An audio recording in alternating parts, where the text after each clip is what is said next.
Muy buenas tardes. De parte del Centro Agenda Joven en Derechos y Ciudadanía de la Universidad Estatal de Distancia en Costa Rica, le damos la más cordial bienvenida a las personas participantes a la tercera sesión del Seminario Internacional Valores y Prácticas Democráticas para el Liderazgo Joven. Esta sesión se titula Desigualdades y Género. Agradecerles a las personas participantes que nos acompañan en sala y a las personas que nos siguen por redes sociales. Un agradecimiento especial a las dos compañeras expositoras que nos acompañan el día de hoy, Alexa Araya Salazar y Julia Evelyn Martínez. Entonces, sin más, vamos a arrancar primero con la exposición de la compañera Julia. El propósito de este módulo es sensibilizar sobre las desigualdades, el género y las personas, haciendo énfasis en aquellas poblaciones. Se me... Un momento, algo pasó acá.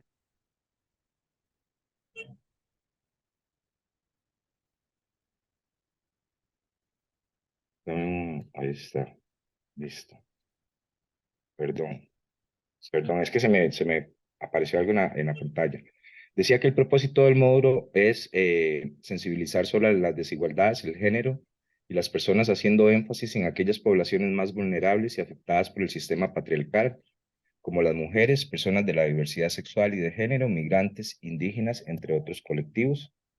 La primera ponencia se titula El desafío de la igualdad de género en tiempos de totalitarismos. Está a cargo de la profesora Julia Evelyn Martínez, catedrática e investigadora del Departamento de Economía de la Universidad Centroamericana José Simeón Cañas, UCA, El Salvador. Evelyn es economista, feminista, graduada de la Universidad Centroamericana José Simeón Cañas y cuenta con un posgrado en Desarrollo Económico de la Universidad Nacional Autónoma de Honduras. Tiene más de 20 años de experiencia como catedrática e investigadora en el Departamento de Economía de la UCA. Sus áreas de especialidad son análisis económico con perspectiva de género, la economía del cuidado y la economía social y solidaria. Entre 1993 y 1996 fue directora ejecutiva de la Asociación de Medianos y Pequeños Empresarios Salvadoreños, AMPES. Entre el 1997 y 2001 fue investigadora del programa académico de la Fundación Dr. Guillermo Manuel Urgo, Fundaungo, y entre el 2001 y el 2004 se desempeñó como gerente del programa Entorno Empresarial de PYME en Fundes El Salvador. Durante el 2005 y 2006 asumió el cargo de coordinadora del área de género de la oficina del PNUD en El Salvador. Durante el periodo comprendido entre junio del 2009 y 2010 fue la directora ejecutiva del Instituto Salvadoreño para el Desarrollo de la Mujer. Así que muchísimas gracias por estar con nosotros, Julia, y le doy la palabra. Cuenta con hasta 30 minutos para el desarrollo de su ponencia. Adelante, Julia. Muchas gracias. Me voy a permitir, aquí está. Me dicen si están viendo mi pantalla. Sí, correcto, ya Lo vemos están viendo, muy bien. Bueno, entonces,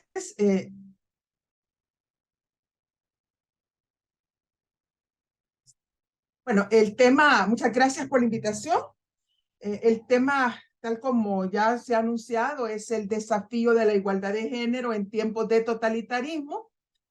Yo soy Julia Evelyn Martínez y voy a tratar de desarrollar este tema tan complejo y que tiene tantas dimensiones en 30 minutos. Es decir, bueno, la idea principal que yo quiero transmitir en esta ponencia es que los totalitarismos son dañinos para los derechos humanos en general, pero en especial los totalitarismos son dañinos para los derechos de las mujeres.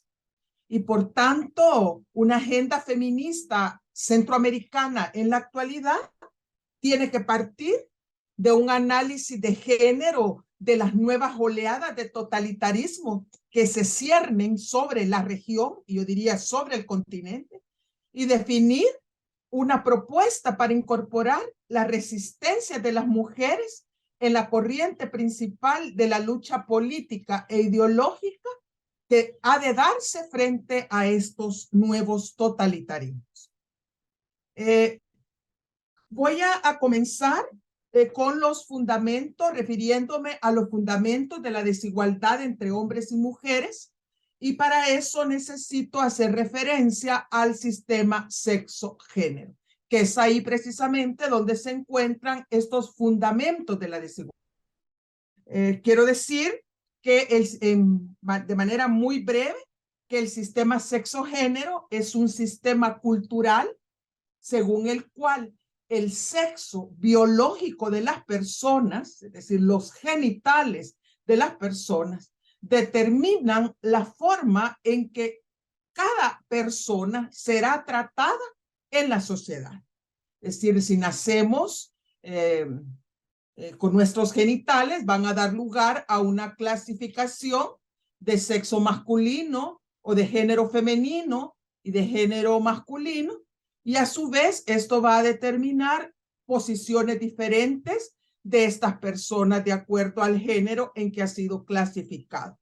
Si le toca género masculino, es decir, el brazalete celeste después del nacimiento, inmediatamente del nacimiento, pues tendrá una posición de superioridad, pero si le tocó brazalete color rosa, le tocará una posición de inferioridad, y a esta mayor superioridad, ¿verdad?, con el cual será tratado por la sociedad, esta persona le dará más oportunidades, mientras que la forma de inferioridad o la posición de inferioridad para la que le tocó, la persona que le tocó color rosa, será, dará origen a menos oportunidades.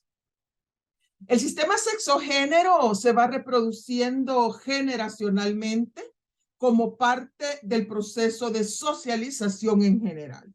Es decir, las personas durante el proceso de socialización aprendemos a los estereotipos de género, aprendemos los roles de género, los mandatos de género, que en el caso de los hombres es el mandato de la masculinidad hegemónica, y para las mujeres es el mandato de la feminidad hegemónica. Y esto también aprendemos la mitología de género. Y este proceso de socialización, los hombres y las mujeres o las personas aprendemos a ser mujeres normales, y los hombres aprenden a ser hombres normales. Y vean que lo he puesto entrecomillado, porque la normalidad no tiene nada que ver con la realidad, porque la realidad es diversa. Pero la normalidad dentro de este sistema sexogénero que nos impone, ¿verdad?, es que tanto hombres como mujeres vamos a aprender la heterosexualidad de forma obligatoria, vamos a aprender la violencia de género. Los hombres aprenderán a ejercer la violencia de género sobre las mujeres, mientras que las mujeres aprenderemos a someternos a esa violencia, aprenderemos la discriminación, aprenderemos también tener miedo a la diversidad sexual, entre otras cosas. Entonces, eso es lo que el proceso de socialización hace, ¿verdad?, con el sistema sexogénero. Al educarnos, al entrenarnos en este sistema sexogénero, ¿verdad?, a partir de esos 4 componentes, nos va haciendo personas funcionales a este sistema sexogénero. Entonces, generación tras generación, las personas serán educadas en los mandatos de la masculinidad. Por ejemplo, hombres serán educados en la valentía, en la fortaleza, en ser campeones, en la autosuficiencia, con la Trinidad, ¿verdad?, que es el guante de boxeo, el arma, y la pistola y la pelota de fútbol, mientras que las mujeres serán entrenadas en los mandatos de la feminidad, como coquetas, delgadas, abnegadas, y teniendo la maternidad como el objetivo fundamental de nuestras vidas. Ahora, el origen de este sistema sexogénero podemos rastrear en distintos momentos de la humanidad y en distintas regiones geográficas.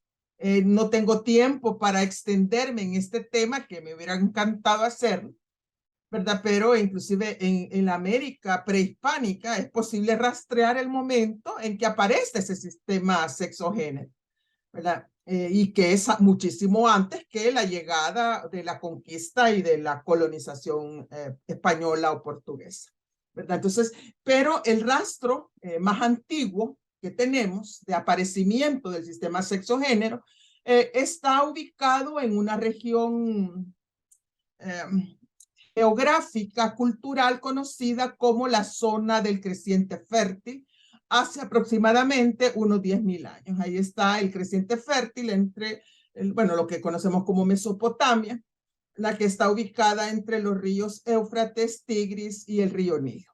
Y es que hace 10.000 años ocurre lo que se llama la revolución neolítica, es decir, con el aparecimiento de la agricultura, de la ganadería, del sedentarismo y de la propiedad privada, del excedente económico. Eso es la gran revolución neolítica.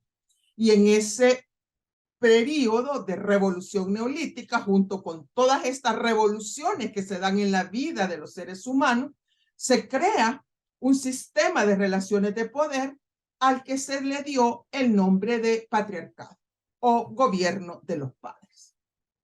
Y es que con la agricultura y la ganadería surge el excedente económico, las comunidades agrícolas y ganaderas comienzan a producir más de lo que se necesita para reponer los insumos para la producción y el consumo, y lo necesario para el consumo, y el excedente económico y la lucha por más excedente económico hace que aparezcan los conflictos entre las comunidades por el control de territorios, por el control de los cultivos y por el control de nuevas o mayores especies animales.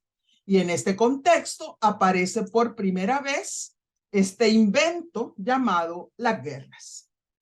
Estas guerras comenzaron a utilizar, ya saben, por control territorial, a utilizar una nueva arma.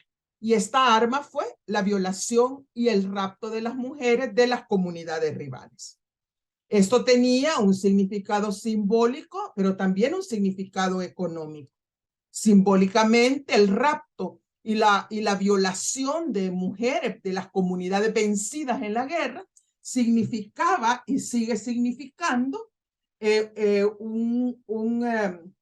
una humillación, un signo de humillación y de sometimiento de las comunidades invadidas o derrotadas. Pero también económicamente tenía un significado, ya que era una forma de aumentar la población de las comunidades agrícolas y ganaderas, ¿verdad? En momentos en que la mortalidad infantil era bastante alta y la mortalidad en general. Y es que de tal manera que las mujeres violadas y raptadas eran embarazadas y tenían hijos e hijas que posteriormente se convertían en nuevos miembros de las comunidades ganaderas o agrícolas, ya sea como personas libres o como personas esclavas. En este contexto, tal como nos lo recuerda Gerda Lerner en su obra La creación del patriarcado, es que en este contexto de guerras entre comunidades por el control territorial, se comienza a utilizar el intercambio de mujeres, así como lo oigan, y intercambio de mujeres, como instrumento de los pactos que establecían los hombres. Los hombres de los pueblos vencidos entregaban a mujeres como tributo a hombres de los pueblos vencedores, ¿verdad? Y o como parte de alianzas masculinas para hacer la guerra o para hacer la paz. Entonces empezaron a intercambiar mujeres, cuerpos de mujeres. Entonces el cuerpo de las mujeres no solo se convirtió entonces en instrumento de los pactos entre hombres, ¿verdad? De guerreros, sino que también comenzó a usarse como un medio para la transmisión del poder masculino de padres a hijos.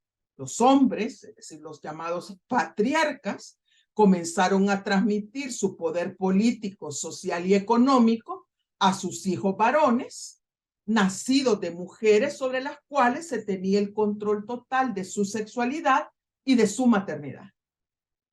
Un hecho me parece relevante de mencionar es que la ley más antigua que conocemos es la ley del velo, que está contenida en las llamadas leyes asirias, en una de las tablillas de escritura cuneiforme de las leyes asirias, que data del siglo XII antes de la era cristiana.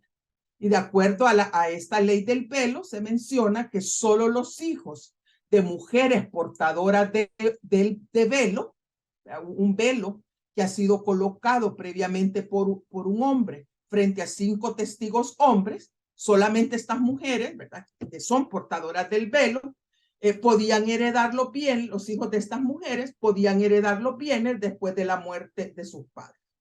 Inclusive era tal la represión del cuerpo de las mujeres que en las mismas leyes asirias se menciona que los abortos debían ser castigados con muerte de la mujer por una de las muertes más crueles que se conoce, que es la muerte por empalamiento. Bueno, a esta cosa que surgió en ese momento histórico, ¿verdad? Para controlar a las mujeres, el cuerpo de las mujeres, negar los derechos de las mujeres y que las mujeres nos convirtiéramos en instrumentos de pactos patriarcales y en instrumentos de transmisión generacional de la herencia o del patrimonio, ¿verdad?, de una generación a la siguiente generación. A esto se le llamó el patriarcado. Y por tanto, podemos agregar un nuevo concepto, ¿verdad?, al concepto de sistema sexo-género, que es el patriarcado. El patriarcado es un orden social, económico, político y cultural que se usa para organizar las relaciones entre las personas a partir de la idea de una supuesta superioridad del sexo masculino sobre el sexo femenino, y atención bien con esto, y sobre lo afeminado. Es decir, el patriarcado no solamente plantea una opresión y un dominio sobre las mujeres, sino que también sobre los hombres, sobre los seres humanos que se consideran no masculinos, es decir, afeminados.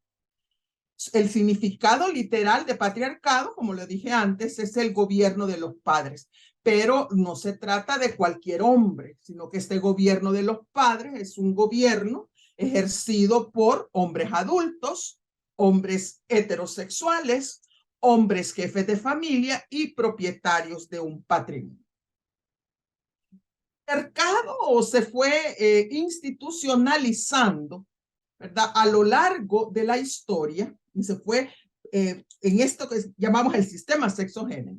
Se fue institucionalizando a lo largo de la historia, y para lograr esa institucionalización hizo uso del derecho, de la ley, de la norma jurídica, hizo uso de la religión patriarcal, de la filosofía y sobre todo de la política. Ya van a ver cómo va a llegar esto a los totalitarios y la política. Por ejemplo, ahí rapidito, esto tenía más imágenes, pero esto, por ejemplo, vean esto. Esto es el ejemplo de la religión construyendo o institucionalizando patriarcado. Ahí está el ángel sacando del paraíso terrenal a Adán y a Eva, y miren lo que les dice: fuera del paraíso. Eva tuvo la culpa de esta expulsión. En castigo, las mujeres de aquí en adelante van a ser dominadas por sus maridos. Y ahí siglos después, muchos siglos después, está Aristóteles, ¿verdad?, diciendo en su libro Política: las mujeres no pueden gobernar. Y no pueden gobernar porque son seres inferiores biológicamente a los hombres que son superiores biológicamente. Y bueno, y eso sucedió a lo largo de la historia. Cada vez este patriarcado se fue institucionalizando hasta llegar a conformarlo, este sistema sexo-género, que sobrevive a la actualidad. Y lo que sí es necesario recordar que a lo largo de la historia las mujeres resistimos. Es decir, no fue una opresión y un dominio fácil para el patriarcado y para el sistema sexo-género, sino que cada tanto en tanto las mujeres, de forma individual o de forma organizada, resistíamos al patriarcado, ¿verdad?, a este sistema sexo-género. Pero sin embargo, cada vez que las mujeres se organizaron y lucharon para enfrentar la discriminación y la violencia, el patriarcado se volvió más violento, más furibundo en contra de las mujeres y especialmente de sus cuerpos. Recordemos, si no, la cacería de brujas en Europa en los siglos XIV, XV y todavía en el siglo XVI hubo cacería de brujas, pero sobre todo en el XIV y en el XV, que estuvo enfocado principalmente contra mujeres que se negaban a contraer matrimonio, que se negaban a ser madres o que se negaban a ser encerradas en los conventos, como por ejemplo un movimiento poco conocido, pero que fue muy importante en Europa, que fue el movimiento de las beguinas. O también recordemos a las feministas ilustradas, la primera ola del feminismo, que es el feminismo ilustrado del siglo XVIII, quienes durante la Revolución Francesa, muchas de ellas fueron pasadas por la guillotina, asesinadas, guillotinadas, por haber propuesto una carta de derechos de la mujer y de la ciudadana, y entonces ahí los revolucionarios franceses pues las declararon contrarrevolucionarias. En el siglo XX, y así solo podemos hacer todo un recorrido histórico sobre esas formas violentas en que el patriarcado trata de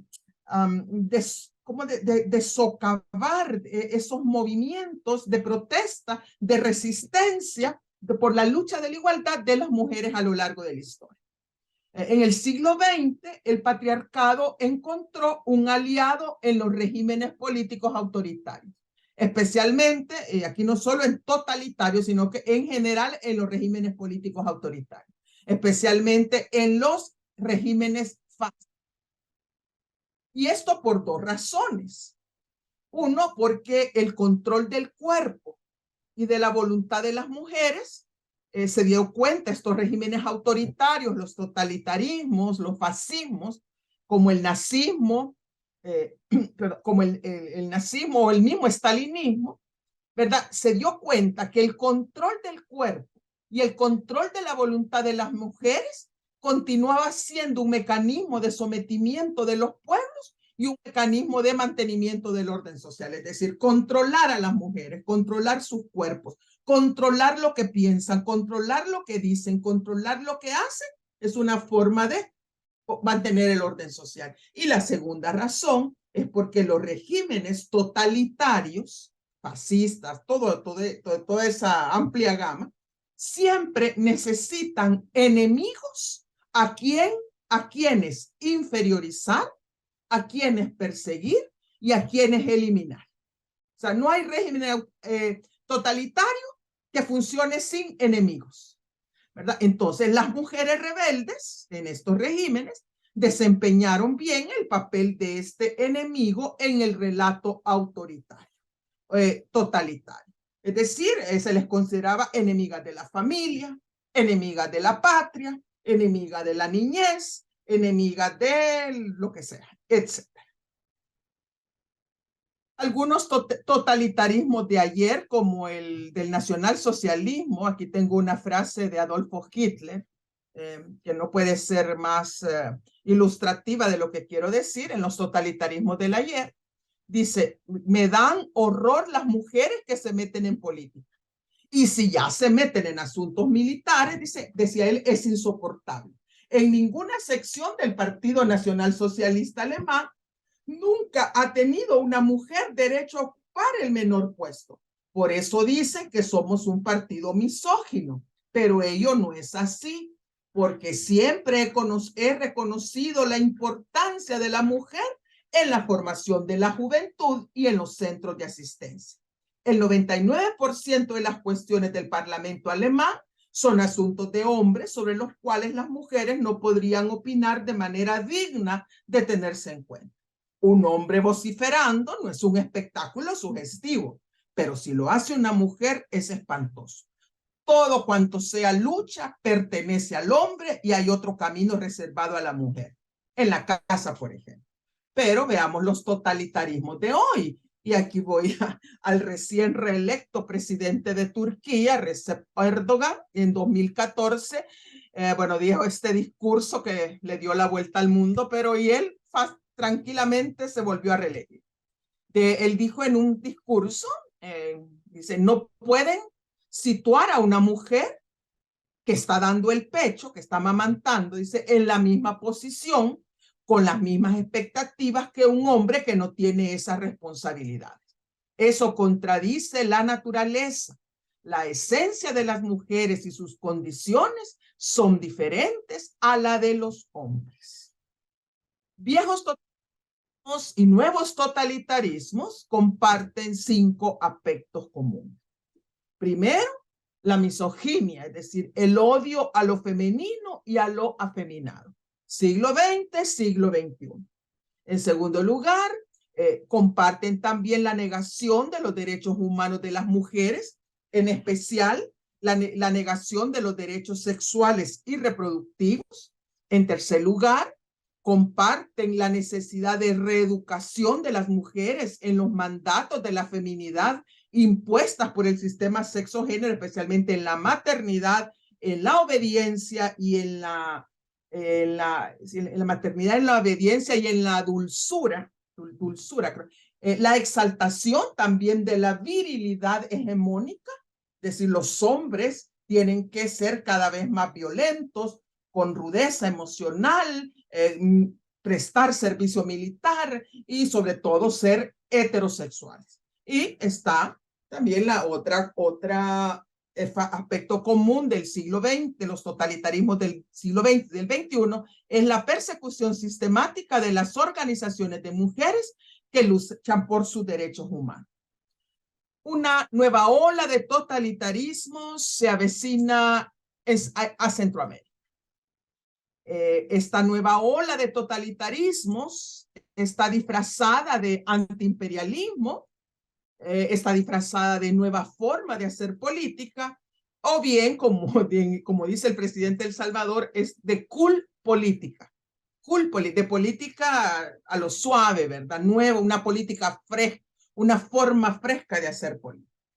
Esta ola ha comenzado en Nicaragua y está en El Salvador, pero el resto de la región corre el riesgo de contagiarse.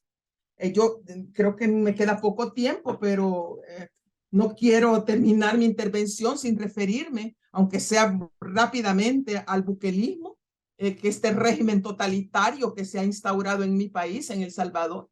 El buquelismo es un régimen totalitario, represivo y violador de los derechos humanos, ¿verdad? Que se instauró de forma democrática, como suelen hacerlo los gobiernos totalitarios, ¿verdad? Con elecciones limpias, pero que una vez en el poder gobierna de forma antidemocrática, totalitaria y represiva, ¿verdad? Este régimen controla a partir del 28 de febrero del año 2021 el poder legislativo, tiene la mayoría absoluta en la Asamblea Legislativa, 61 diputados, y además tiene el control del 60% de los gobiernos municipales. Y a partir del 1 de mayo del 2021, ¿verdad? Mediante la destitución de jueces, fiscales y otros funcionarios, logró hacerse con el control de la Sala de lo Constitucional, el control de la Fiscalía General de la República, el control de la Procuraduría General de la República y más recientemente el control de la Procuraduría de los Derechos Humanos. Este es un régimen político que como buen régimen totalitario se mantiene con los mayores niveles de popularidad de la historia política reciente de El Salvador. La gente vota por él y además le da una nota positiva. Nada menos en el tercer año de gestión tuvo una nota de aprobación del 83%, ¿verdad? Y finalizado, casi entrando al cuarto año de gestión, tiene una tasa de aprobación del 88%. Y además, este régimen político tiene las mayores posibilidades de continuidad, escuchen bien esto, en los próximos 20 años, por varias razones. La primera, porque como buen régimen totalitario, tiene un relato político convincente. Y es que el relato consiste que el presidente Bukele se presenta como un ungido de Dios, que habla con Dios, que sabe lo que es mejor para El Salvador y que nunca se equivoca. Y si lo hace, es culpa de los otros. Y mientras se mantenga la popularidad de este relato, él se va a equivocar mucho, pero la gente le va a seguir votando. Y la siguiente razón es que los seguidores del bukelismo han perdido completamente su capacidad de pensar críticamente. No reaccionan a los argumentos ni tampoco reaccionan a los hechos. Han llegado a conformar una especie de secta en donde solamente siguen las instrucciones de su líder.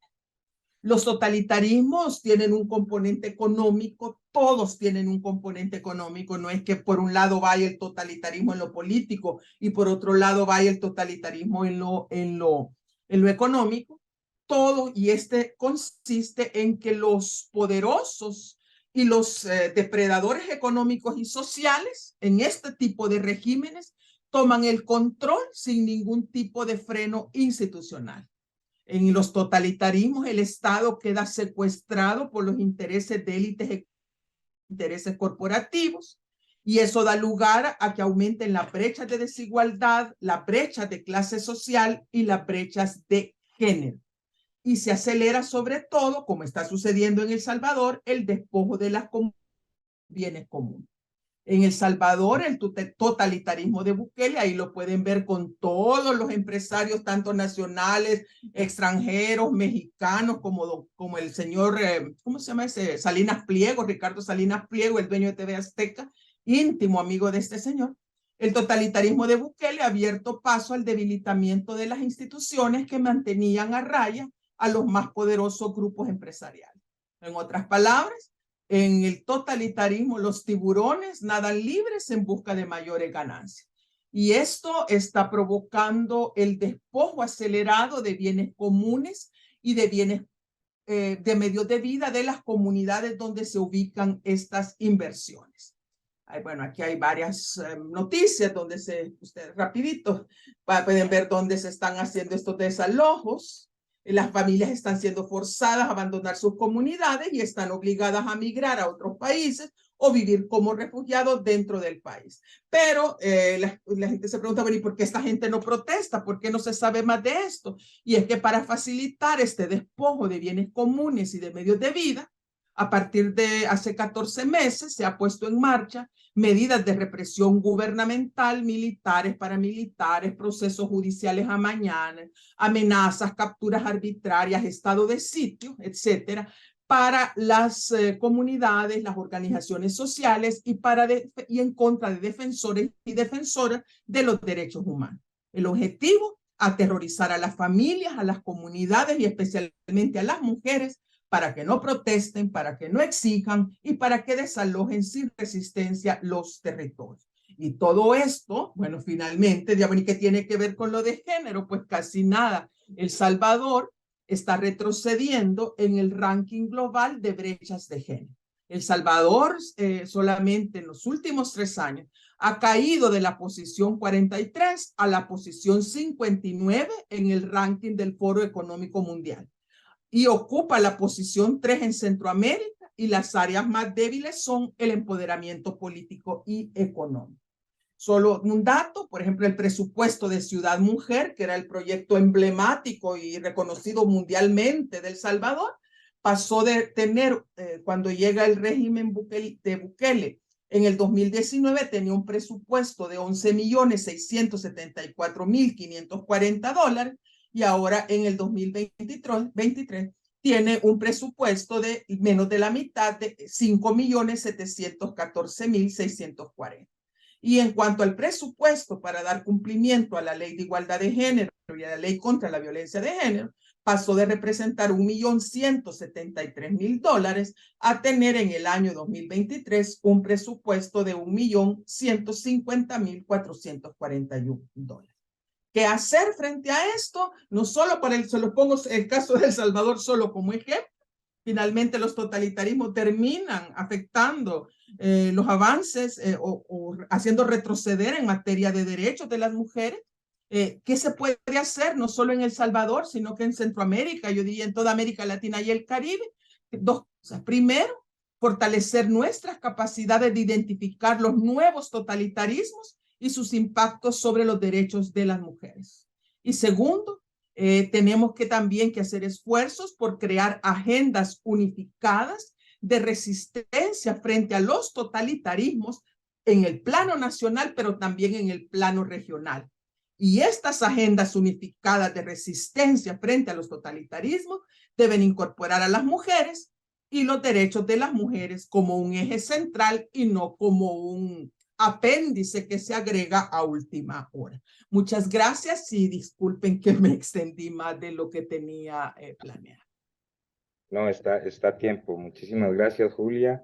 De mi parte, agradecerle, me gusta mucho la pasión en cómo usted trata el tema y escuchar una ponencia así, de verdad que da un gusto. Entonces, muchísimas gracias. Vamos a pasar a un periodo de preguntas y comentarios con las personas participantes. Quería mencionar nada más rápidamente algunas ideas que mencionó Julia. Bueno, para mí es un repaso exquisito, ¿verdad? Sobre el sistema sexo-género a través de la historia, que nos determina cómo vamos a ser tratados en la sociedad a partir de que si nacemos hombres o nacemos mujeres, las mujeres con una posición de desventaja, que finalmente les va a generar menos oportunidades, la educación de los hombres con los mandatos de la masculinidad, la educación de las mujeres con los mandatos de la feminidad. Uno de los puntos de partida, entre muchos otros, que mencionaba Julia, es la revolución neolítica, en donde las relaciones de poder se generan a partir del patriarcado, el gobierno de los padres. Hay un excedente económico que produce conflictos, guerras, se comienza a utilizar una arma que es eh, la violación y el rapto de las mujeres de aquellas comunidades que se habían perdido. Luego se intercambian las mujeres por pactos, por ofrendas. Eh, Finalmente, se comienza a desarrollar el patriarcado a partir de que los hombres con poder pasaban su poder a los hijos varones. Se hacen leyes bastante desiguales que hasta la actualidad existen, como la ley del velo, donde las mujeres solamente podían heredar si el padre moría. El aborto es castigado, por ejemplo, con empalamiento. Eh, este, el patriarcado como orden social que se usa para organizar las relaciones entre hombres y mujeres a partir de la superioridad del hombre, finalmente es como lo entendemos ahora, y se institucionaliza en la sociedad utilizando el derecho, la filosofía, la política, la religión. Hay resistencias de las mujeres, por supuesto, se habla de la cacería de brujas, los movimientos de las beduinas, si no me equivoco el nombre, feministas del siglo XVIII, en Francia, entre muchos otros. Eh, Finalmente, en su ponencia, Julia habla un poco del patriarcado con los regímenes totalitarios del ayer, del presente, para hacer un repaso finalmente por el contexto salvadoreño y posibles acciones a tomar. Entonces, yo le abriría el micrófono a las personas participantes que quieran hacer alguna consulta, algún comentario. Es el momento y de nuevo agradecerle a Julia por el espacio. Adelante.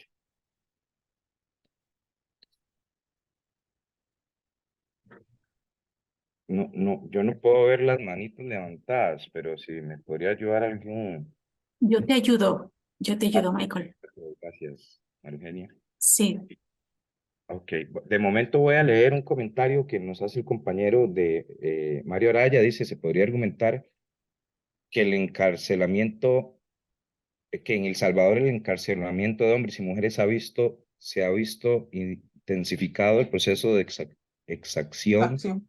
sobre cuerpo de las mujeres y de las niñas, quienes deben asumir las cargas adicionales que implica las detenciones, la mayoría de las veces arbitrarias, de uno o varios familiares en el marco del estado de excepción, una exacción sobre su fuerza de trabajo y de cuidado, sobre sus emociones y afecciones, nos menciona Mario Araya. Gracias, Mario.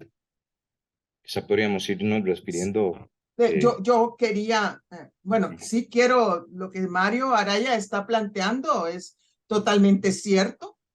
Eso sí, se me pasó no mencionar eso, que ya el tiempo no me daba, pero sí, durante que se llama el estado de excepción, pero que realmente en estricto sensu es un estado de sitio, de suspensión de garantías constitucionales, ¿verdad? No solamente es que se está encarcelando de forma masiva para lograr este efecto demostración, el efecto de aterrorizar a la población y que la gente se se calle, la gente, como dice, se mantenga mansita, calladita, que se ve más bonita, sobre todo las mujeres, pero además se está utilizando mucha de esta mano de obra, perdón, en condiciones de esclavitud, que son personas privadas de libertad, ¿verdad? En la construcción también de estos megaproyectos y también en la construcción de obras privadas, de beneficio privado, y al mismo, es decir, que también ahí hay un uso, una explotación de esta fuerza de trabajo en condiciones de esclavitud, pero además, tal como lo menciona el compañero Mario, esto está incrementando la carga de trabajo no remunerado o trabajo de reproducción, reproductivo del cuidado doméstico no remunerado, ¿verdad? De los hogares. Y no solo en las tareas de los cuidados de personas, sino que también en todas las tareas de gestión, ¿verdad? Que están relacionados con, pues, darle seguimiento al familiar que tienen privado de libertad. Y esto es trabajo siempre no pagado, ¿verdad? Y las mujeres son las que están en la primera línea, pues, de ofrecer como este nuevo sacrificio frente al patriarcado y frente al totalitarismo. Muchas gracias, Julia. ¿Alguna de las compañeras participantes que tenga algún comentario, alguna pregunta? Para aprovechar el espacio. Adelante, Jessica. Muchas gracias. Buenas tardes, espero que se encuentren muy bien. Muy agradecida por la exposición de la doctora Julia. Muy interesante todo el abordaje histórico que nos relató en tan poco tiempo. Nos da una noción bastante clara de la temática. Bueno, el caso de El Salvador, yo creo que es como el punto de quiebre para todas y todos. Sin embargo, yo le hago acá desde Costa Rica y es algo que también nos ha tendido a preocupar, sobre todo con el gobierno reciente. Usted en algún momento mencionaba de estar como atentos a deslumbrar cuando ese tipo de movimientos incipientes, ¿verdad? Comienzan a reaccionar y eso es lo que hemos, bueno, al menos algunos movimientos feministas aquí en Costa Rica hemos empezado a notar. Me interpela mucho en relación también a lo que usted mencionaba sobre cómo en el caso de El Salvador, esto ya ha escalado a la parte territorial también, y me hizo recordar una frase de Lorena Cabral cuando ella menciona que ni la tierra ni nuestros cuerpos son territorios para la conquista. Entonces, como esas formas de resistencia. Quizás usted tal vez se podría mencionar, o nos podría mencionar cómo podríamos hacer como esa integración de resistencia entre territorios mujeres como forma contestataria a este tipo de regímenes. Muchas gracias. Gracias, Pues, Jessica. Adelante, Julia. Sí, bueno, lo primero es que yo sí en esto quiero me hubiera gustado hacer mayor énfasis, dejarles más preocupados e incluso más asustados, ¿verdad? Con los totalitarismos. Porque los totalitarismos cuando comienzan aparecen muy simpáticos, son muy populares, algunos nadie los toma en serio, como fue el caso de El Salvador. Nadie le prestaba atención, todo el mundo decía, no, es una exageración que una persona como Nayib Bukele vaya a ganar, ¿quién le va a hacer caso? ¿Quién va a votar? Si este es un pueblo inteligente, un pueblo que viene de luchas históricas y de grandes resistencias, esto no va a pasar. Y pasó. Y pasó y todavía hay personas que están tratando de explicarse qué es lo que pasó. Yo solamente les recomendaría que vieran una película. Yo la volví a ver y hago que mis estudiantes en la UCA la vean, la han visto este semestre. Se llama El huevo de la serpiente, de Ingmar Bergman, en donde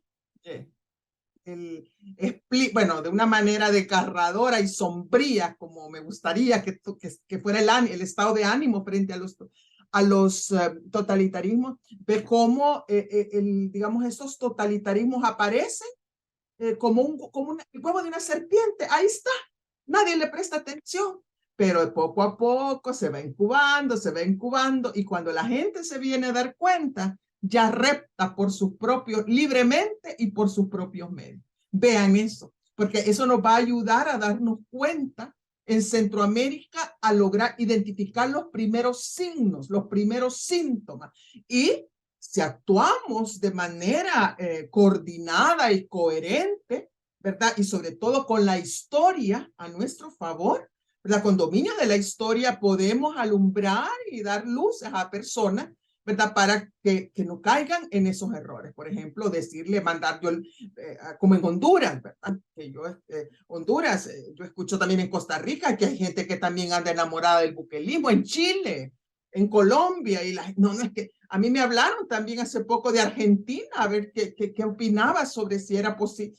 Es decir, esto es peligroso, es como el huevo de una serpiente. Y luego, cómo hacer esas resistencias, como la están haciendo las mujeres salvadoreñas. Cada mujer que resiste, así, cada mujer que resiste es no sé cómo decirle, es una aguja, es un alfiler que pincha al totalitarismo. ¿Cómo están resistiendo las mujeres? Bueno, miren, las mujeres en primer lugar están resistiendo formando organizaciones de búsqueda de sus familiares desaparecidos, porque muchas personas no están en los penales, se los llevaron y no están en los penales porque los han ejecutado extrajudicialmente. No se sabe dónde están. Entonces, movimientos, organizaciones de madres, hermanas y familiares de desaparecidos y de presos, ¿verdad? Durante el régimen de excepción. Mire, esta gente pone nervioso al régimen, lo pone, porque la mayor parte y quienes dan la cara son mujeres. Entonces, primero, en organizaciones visibles.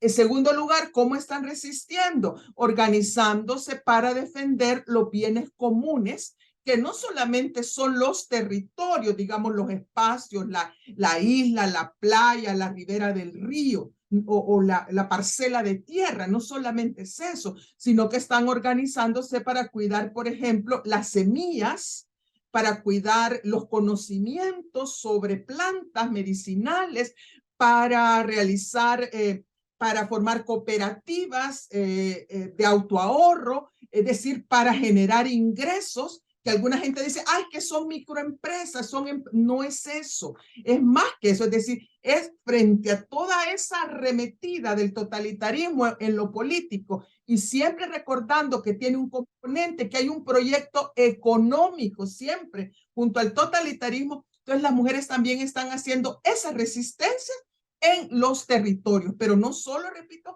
de oponer, de cuidar el río, de cuidar la fuente de agua, sino que cuidar lo que se llaman los medios de vida y los bienes comunes. Entonces, es necesario que hagan, pero y otra cosa que están haciendo es formando redes comunitarias de defensoras de derechos humanos, ¿verdad? En donde lo que ocurre en una comunidad, se sabe en nuestra comunidad, tienen de dar a conocer, de hacer esas denuncias y de hacer algo así como una especie de cuidado compartido, ¿verdad? De las mujeres que están poniendo sus cuerpos, sus integridades físicas y sexuales y todo, lo están poniendo frente a este régimen totalitario que cada vez se pone más represivo. Gracias, Julia. Tenemos Muchísimas tres gracias. intervenciones más, gracias, Jessica, con las que vamos a cerrar. Y le pediría a la compañera Julia que trate de ser lo más concreta en las respuestas. Tenemos a Kevin, que tiene algunos problemas con el micrófono, que nos dice, ¿cómo visualiza me imagino que es la agenda que tenemos como sociedad en el 2023 frente a instituciones sociales que siguen siendo sumamente patriarcales, la religión, el derecho, la familia tradicional, incluso las ciencias? Y le vamos a dar la palabra a Fernanda Urrutia, cerramos con Nora González y finalmente terminamos con la intervención de la compañera Julia. Adelante. Tiene el micrófono apagado, Fernanda. Disculpen, es que hoy estamos en día de limpieza aquí en la casa. Em, yo sí quería preguntarle a doña Julia eh, que, bueno, me gusta mucho escuchar de que ahorita las sociedades, los grupos de mujeres se están organizando, pero quería preguntarles cómo se ve ahorita que el gobierno, o sea, cuáles son las futuras acciones que ustedes ven que tenga el gobierno contra estas organizaciones, que se vislumbra para un futuro. porque parece ser más bien que los gobiernos totalitarios se están articulando. Y lo que a veces escuchamos en El Salvador ahora se está replicando en otros países.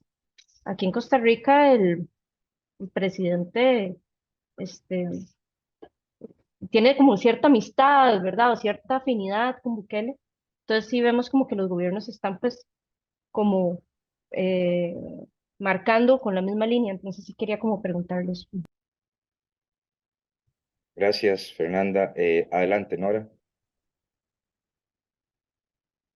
Muchas gracias. Bueno, doña Julia, de mi parte, decirle que me ha gustado muchísimo su participación.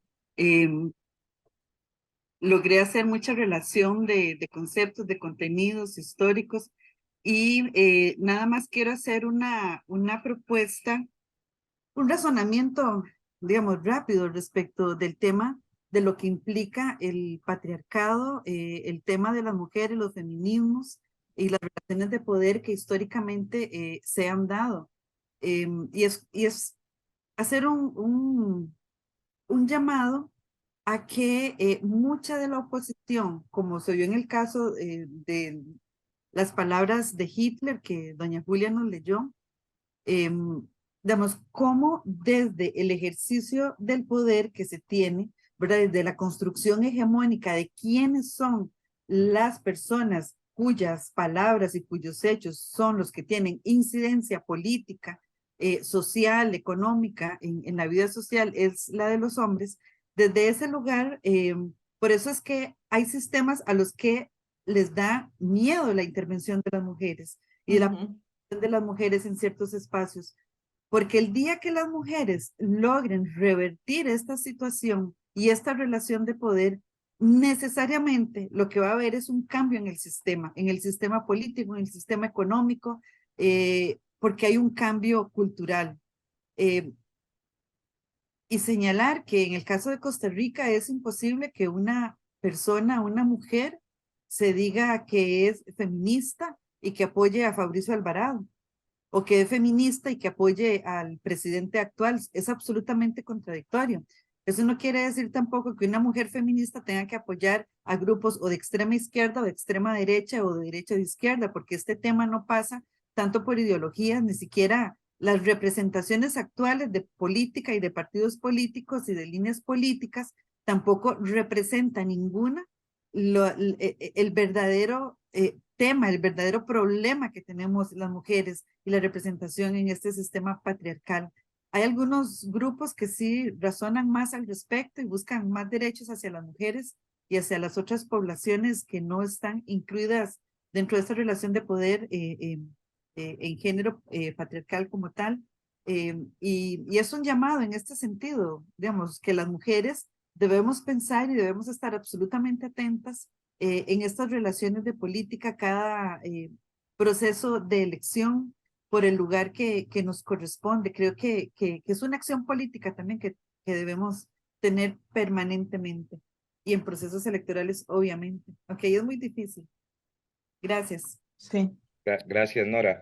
Vamos a darle la palabra a Julia por Sí, por sí, yo 3 minutos. rapidito. No, Nada más me quería disculpar porque en la pregunta de Kevin la palabra sí es agencia. Yo lo cambié por agencia, sí, pero es capacidad agencia. de agencia. Sí, Sí, yo a Kevin quiero disculpa. decirle que veo la capacidad de agencia en este contexto de instituciones conservadoras, por no decir retrógradas, ¿verdad? No solamente yo digo reaccionarias es la palabra, más que conservadoras, reaccionarias. Veo la capacidad de agencia bastante débil, ¿verdad? Y sí, y con poca posibilidad de fortalecimiento si no hacemos un esfuerzo por darle un vuelco institucional y cultural a toda la institucionalidad del patriarcado. Pero yo ahí sí creo que esto sí, si bien es una tarea de las mujeres en la resistencia frente a los totalitarismos en la actualidad, en los totalitarismos en el pasado, sí, pero creo que tenemos que tener una perspectiva más amplia, y se lo digo como feminista, de ya de muchos años luchando contra el patriarcado, en pie de lucha contra el patriarcado. Si los hombres no nos acompañan en esta lucha, si no tendemos puentes con los compañeros, con los hombres, y los hombres no hacen también un esfuerzo de romper también con el patriarcado que les oprime y les hace sufrir también, esto este vuelco institucional hacia el progresismo, al menos hacia el progresismo, no lo vamos a lograr. Así es que, uno, muy débil, y la única posibilidad que veo yo de fortalecimiento es una alianza femenino-masculina en torno a darle un vuelco a esta institucionalidad y ponerla en una línea de progresista. Me preguntan qué se espera, Fernanda creo que pregunta, qué se espera para los próximos, en el futuro, qué se avecina. Pues se lo voy a decir rapidito. Más represión y más violencia contra las mujeres, especialmente las mujeres, las que somos las caras más visibles, digamos. Algunas mujeres sí tenemos, y ahí me incluyo yo, como cara visible dentro de la resistencia frente al totalitarismo, y decimos, lo llamamos con su nombre, ¿verdad? No andamos con eufemismos ni cambiándole, sino buscándole sinónimos, ¿verdad? Para que no se oiga tan feo frente al totalitarismo. Más represión y más violencia contra las mujeres, y una violencia que puede ser de manera directa, que puede ir entre el encarcelamiento, ¿verdad? Como una violencia más indirecta que va, que ocupan las redes sociales, porque este es los generadores, digamos, de contenido de YouTube, ¿verdad? Que va eso a la deslegitimación, a la burla, al menosprecio, a la humillación, a lo que sea, ¿verdad? Lo importante es rebajar el perfil, humillar ese, lanzarle todo el odio posible. Es decir, entonces, y creo que frente a estas nuevas formas, digamos, de odio hacia las mujeres, ¿verdad? De estos nuevos totalitarismos, las instituciones y los sistemas judiciales, bueno, primero no están preparados, y segundo, si están controlados por el mismo régimen, entonces hay realmente muy poco espacio para enfrentar. En otras palabras, se esperan tiempos todavía más difíciles. Muchas gracias, Bueno, Julia. solamente, ya no tengo más que decir. Quisiera decir Gracias. muchísimas cosas más, ya no hay tiempo. Disculpen, muchos temas a mí se me quedaron por fuera, pero ni modo, en aras del tiempo. Solamente no me resta más que agradecerles pues la gentil invitación para participar en este encuentro, en este conversatorio, pues, y les deseo los mayores éxitos. A usted las gracias, Julia. Yo creo que podríamos extender la temática en otro espacio que se llaman cafeticos de Agenda Joven. Ay, ¿verdad? Pero bueno, ahí lo podríamos conversar. Me identifiqué mucho con su energía, Julia, de verdad. Muchísimas gracias. Me enganché con la temática. Vamos a dar paso a la siguiente exposición. Nos acompaña Alexa Araya. Ella es pastora de la comunidad luterana Transformando, y su ponencia se titula Las desigualdades desde el cuerpo y el género como un derecho. Alexa Araya es bachiller y diplomada en teología de la Escuela Ecuménica de la Universidad Nacional de Costa Rica, UNA. También realizó estudios de educación musical en la misma universidad. Además cuenta con un diplomado de psicotraumatología de la Fundación Alas de Esperanza con sede en Múnich, Alemania. Actualmente trabaja como profesora de religión en el Ministerio de Educación Pública de Costa Rica, donde también ha trabajado previamente como profesora de música. Es pastora laica luterana y fundadora de la comunidad Transformando. Cuenta con publicaciones relacionadas con la justicia de género, la religión inclusiva y comunidades trans dentro de la iglesia. Un gusto, Alexa, tenerla de nuevo por acá. Un cordial saludo. Ella nos acompañó el año pasado y adelante. Buenas tardes. Un gusto estar nuevamente. Perdón, Alexa, se le escucha un breve eco. Yo creo que es por Ahora tener... sí, ¿verdad? Ajá, adelante. Ahora sí. Okay. Mi Creo que conferencia sigue es, Sigue el eco, todavía escuchamos eco.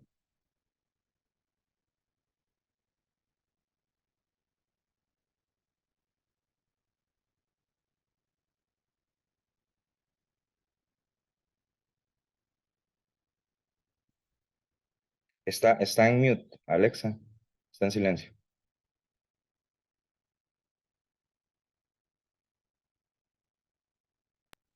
aló, ahí. Ahora sí se le escucha bien. Adelante. Y ahora sí. Bueno, está cayendo un poco de lluvia acá, espero que me puedan escuchar y tengo que arrimarme un poquito acá porque la lluvia no me deja. Las desigualdades desde los cuerpos y géneros como un derecho.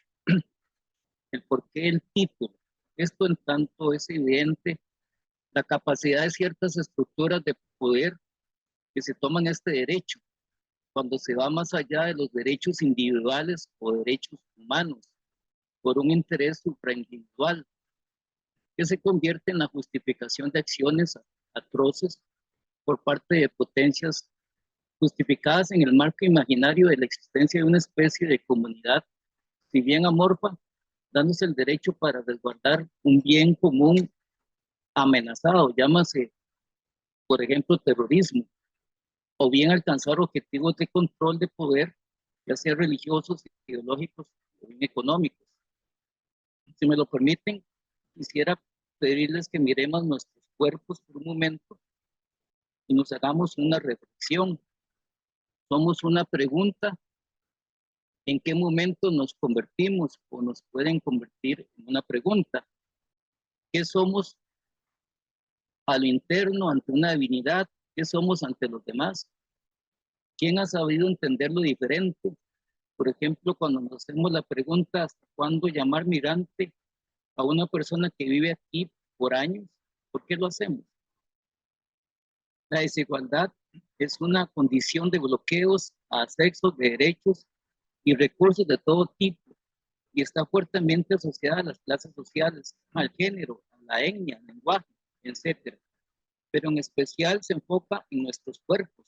Según Sequeira decía que menciona que no se puede pensar en la corporalidad humana sin considerar una compleja red de interconexiones que ayudan a explicar la relación que tenemos con nuestra figura.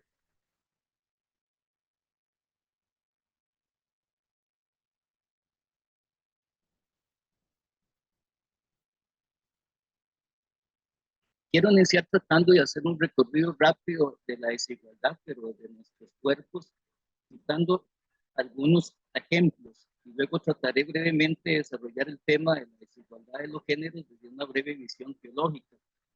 Nuestro cuerpo es un eje transversal, un corredor de diferencias entre etnias, color de piel, nivel de educación, país de origen, movilidad geográfica, cultura, belleza, incluso la obesidad, la salud física o mental, la salud mental, la religión, el sexo, el lenguaje, la política, la edad, la sexualidad, los géneros, en fin, todo eso cuenta. Condiciones que deben ser comprendidas como, o deberían de ser comprendidas como una natural diversidad en los cuerpos, pero al contrario, es enseñada y programada para comprenderlas como una producción de desigualdades por las estructuras heteronormativas de turno y acuñados por los diferentes estados económicos que producen una limitada justicia económica y una gran desvalorización del ser humano. Entonces, básicamente, las razas que son comprendidas como las personas que poseen atributos físicos y biológicos parecidos, ha inducido que los sectores de poder hayan creado una especie de pirámide en la cual unas razas son superiores como la blanca europea y otras son inferiores como las descendientes o las latinas o las etnias en donde diversos grupos humanos comparten una misma cultura, religión, lengua, origen geográfico como los musulmanes o gitanos, entre otros, han sido tema de desigualdad, persecución, exclusión, violencia o eliminación.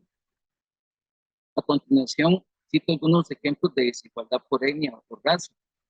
Existen aproximadamente más de 17 conflictos en el mundo y en pasados días los medios de comunicación solo informaban de uno solo, o sea, la guerra de Ucrania y Rusia, donde comúnmente ahí en Ucrania hay personas blancas. Y si se daba alguna otra noticia de algún otro lugar, se daba con poco interés, tanto que así lo percibe la gente. El siguiente es un ejemplo de esta desigualdad que justifica la violencia y la violación de derechos por etnia, raza y de raza.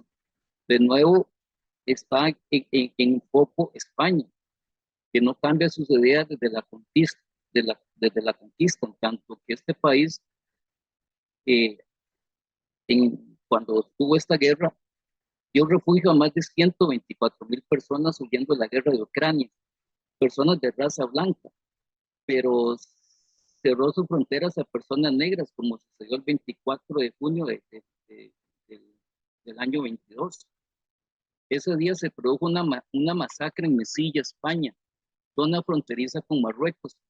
Varias personas afrodescendientes huyendo de la violencia en Sudán, de un conflicto que ha costado 1,9 millones de muertos, trataron desesperadamente de pasar la valla fronteriza a tierra española, pero el ejército de Marruecos actuó y asesinó aproximadamente de 30 a 50 personas y dejó a 300 heridos en el suelo español. El presidente español, Pedro Sánchez, a la par de varios medios informativos, justificó la matanza. Según los canales los canales de YouTube del periodista Raúl Lenguas y La Base, desvalorización de la dignidad humana por piel, por piel o religión o intereses. Cito un solo ejemplo reciente de esa desvalorización del ser humano, pues en la historia encontramos muchos. Cito el conflicto de Yemen, un conflicto entre Irán, Arabia Saudita y Estados Unidos, y mi enfoque no es desde el aspecto político, sino desde el humano, el cual a la fecha de este año parece que hay una esperanza del término del conflicto por la mediación de China. Según el equipo de periodistas del programa Detrás de la Razón del 17 de noviembre del 2021, informaba que existía 2,4 millones de niños que se encontraban en desnutrición aguda, de los cuales 400.000 estaban a punto de morir, existiendo unas 11 millones de personas en hambruna y más de 17.000 muertos y miles de personas que necesitaban urgentemente ayuda que no llegaba, según fuente de ACLED, que es una fuente AACLED, que es una fuente que da informes a tiempo real de diferentes conflictos en diferentes partes del mundo. Sin embargo, sí hay dinero para armas y no para llevar alimentos. Según el informe de la financiación de las armas de la guerra de Yemen, los Estados Unidos acaparan el 72,2% de transacciones, seguido de la OTAN de un 21% de la venta de armas. Arabia Saudita y Emiratos Árabes Unidos, armas que han dejado mutilados a muchos niños, y por otra parte Estados Unidos financió aproximadamente 34 millones para armas junto con otros países de la OTAN al ejército ucraniano, donde surgió el batallón Azov de ideología nazista. Uno de los líderes es Andriy Gillespie. Esto posiblemente pueda tener sin cuidado el gobierno de los Estados Unidos. En cierta forma, comulgan con las ideas del nacionalismo social que históricamente ha mantenido una ideología de odio. Así entonces, las políticas demográficas, una expresión más evidente de la capacidad de ciertas estructuras de poder para hacer de las personas el instrumento o los cuerpos con que alcanzar objetos supraindividuales como el control de la natalidad, o sea, entre comillas.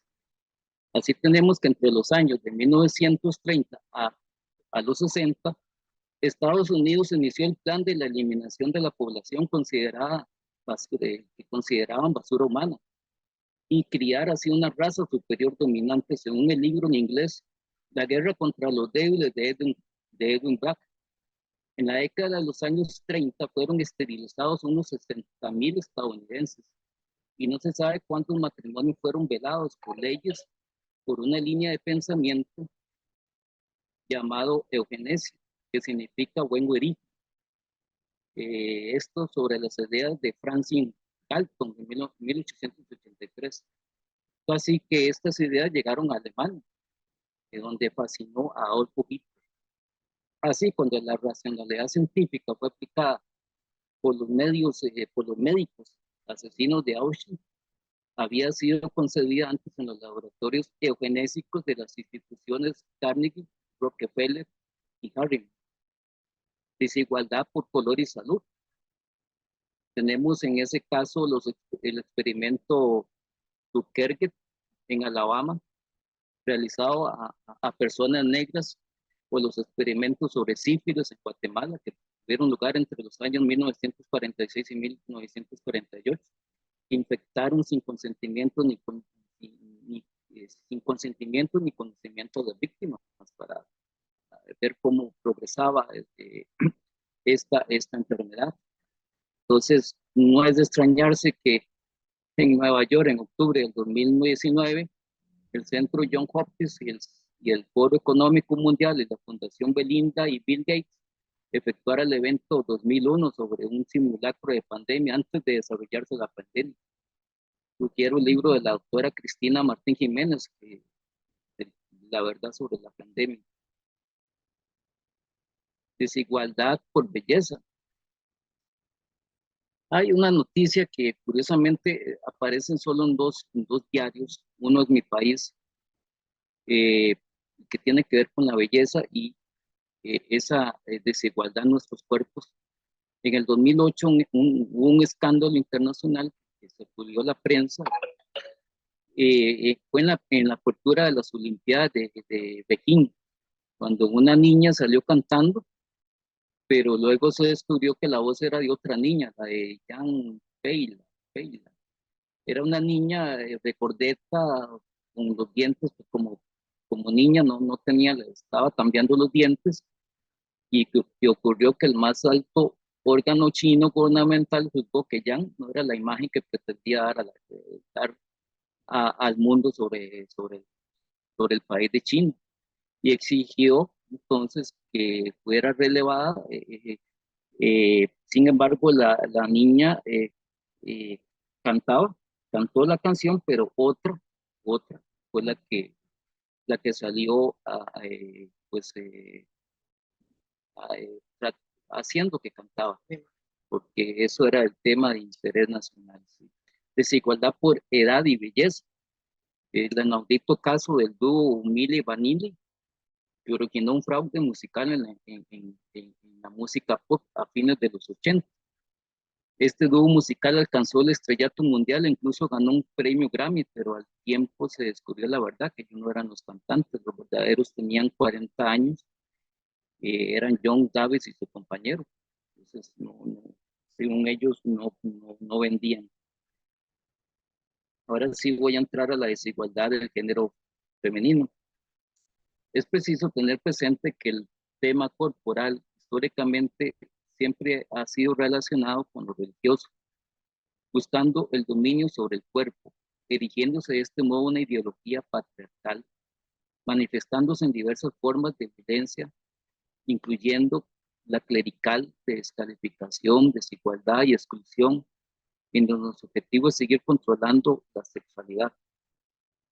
Esto es clave para ayudarnos a comprender esta manipulación de cuerpos, de almas, de sexo y géneros, en tanto desde los tiempos antiguos la religión y la política caminan juntos. Quiero un libro que se llama La obra selecta de Sor Juana Inés de la Cruz, que ayuda a comprender el papel de las mujeres en la estructura religiosa entre el siglo XVIII. El libro de Génesis, por ejemplo, ha sido una herramienta para muchas religiones para justificar la desigualdad y la violencia de género, como una ley divina, donde la mujer es un ser inferior y el hombre superior, como en otros libros como 1 Corintios 11, 7, 9. ¿Por qué el varón no ha de cubrirse la cabeza? Pues él es imagen y gloria de Dios. Repito, él es imagen y gloria de Dios, pero la mujer es gloria del varón. La mujer es gloria del varón, porque el varón no procede de la mujer, sino la mujer del varón. Y tampoco el varón fue criado por causa de la mujer, sino la mujer por causa del varón. Posiblemente en los tiempos antes de la colonia existieron sociedades matrimoniales, como en la actualidad ocurre aquí en nuestro país, Costa Rica, con los clanes de Brillo, que es quien jefa es una mujer, pero la influencia de varias religiones, entre la católica, evangélicas, pentecostales, contribuyeron que ese género femenino pasara a ser desigual y sin valor, incluso en los cánones de la Biblia. Una interpretación común de Efesios 5, 22, 24 es que por mandato divino el hombre es cabeza de la mujer y del hogar, que por lo tanto la mujer debe estar sujeta a él, y eso es lo que dicen muchas religiones. Mire, usted tiene que estar sujeta a lo que es el marido o aguantarlo. Con ello se ha considerado también pues, una cultura patriarcal, autoritaria, en donde la esposa y los hijos le deben obediencia al esposo y al padre. Así entonces los fieles deben sujetarse al pastor, así como los ciudadanos deben obedecer y honrar a las autoridades civiles. Entonces la imagen del hombre es colocada en un pedestal, digno de tener el poder. Entonces cuando la mujer logra un puesto en algún lugar civil, público, afloran las diferencias de desigualdad de otros géneros. Los teólogos Jung y Ralph Smith en sus artículos y su libro Heterosexismo mencionan que ha existido una forma de colonialismo binario sexual donde la teología tradicional ha sido patriarcal, que justifica y promueve en el cristianismo un tipo de violencia de normalización. Así, lo que no se encuentra encasillado entre el binomio masculino y femenino debe ser cambiado, normalizado, desterrado o demonizado. Esto nos lleva a dos formas de violencia o desigualdad. La normativa, que consiste en llamar a normar a los cuerpos que están fuera de ese modelo cristiano heteronormativo de sexualidad, y por otro justificar la condena y exclusión desde una visión bíblica a las personas que no aceptan ajustarse a los roles de su sexo biológico. Entonces, a partir de colocar a la mujer en sumisión y vergüenza por su menstruación, desde tiempos de Jesús, ya suponía que todo lo feminizado es abominable, anormal, contranatural. Tenemos Deuteronomio 22, verso 5, que dice: no vestirá la mujer ropa de hombre, ni el hombre vestirá ropa de mujer, porque es abominación para Jehová tu Dios. Cualquiera que hace esto es abominación. Aquí con esto quiero entrar al tema de otros géneros, en el tema de toda esta sombrilla trans. Entonces, ¿quiénes son las personas trans e identitarias? Son aquellas personas que no concuerdan en sus cuerpos, con sus acciones, su forma de vestir y su imagen con los géneros propuestos. Por tanto, son tachados de extraños, de raros, alejándolos en lo posible de los espacios públicos, porque su sola presencia cuestiona las estructuras tanto sociales, históricas, antropológicas como religiosas. Por tanto, las personas trans e identitarias cargan también a diario un estigma de muerte y de exclusión, a lo que llamo el queer a cuestas, término que en la teoría trans es sinónimo de una violencia, invisibilidad y desigualdad extrema que raya en la eliminación. En este sentido, el informe emitido por Redatran del 2011 es preocupante debido a que expresa lo siguiente. Que tenía los siguientes datos. Para el 1 de enero del 2008 al diciembre del 2011, el 80% de casos de asesinatos de personas trans en el mundo ocurrían en Latinoamérica, con un total de 826 casos. Ya para el 2017 se estimaba en 2.048 personas, y para el 2020 ya se contabilizaba un aproximado de 3.664 casos de personas trans muertas solo por un asunto de odio. Por otra parte, las personas trans tampoco tienen oportunidades de trabajo. Algunas cuentan por consiguiente con una baja escolaridad, y en algunos países no existen legislaciones que reconozcan la identidad de género para poder lograr empleos. Y si existen, no coexisten mecanismos que les permitan accesar a las fuentes de empleo. Así, el 67% de mujeres trans en Costa Rica tienen como única forma de trabajo el sexual. Además, el informe del 2012 señala que las mujeres trans en América Latina empiezan a sufrir abusos físicos y sexuales de parte de sus familias desde muy jóvenes. Además, por su situación de nacionalidad, estatus migratorio o discapacidad. Todo esto conlleva un diario vivir de lo que es ser no normativo, o sea, raro, ese algo, no algo. En la teoría trans, claro, toma un sentido muy diferente al que le han dado los teóricos. La población trans ha sido rechazada también por décadas por algunos sectores feministas y gays.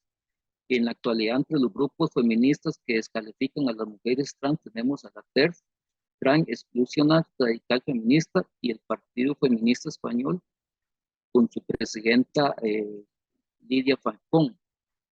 Por tanto, todos estos cuerpos llevan a diario un estigma de muerte. Y por ser no normativos. Así entonces hay siempre una tendencia de exclusión o de eliminación. Y esto es porque desde los tiempos de la colonia, a los seres diferentes eran catalogados como monstruos y aberraciones de la naturaleza, idea que de alguna forma persiste en tiempos modernos, existiendo la tendencia de agrupar y separar a las personas diferentes.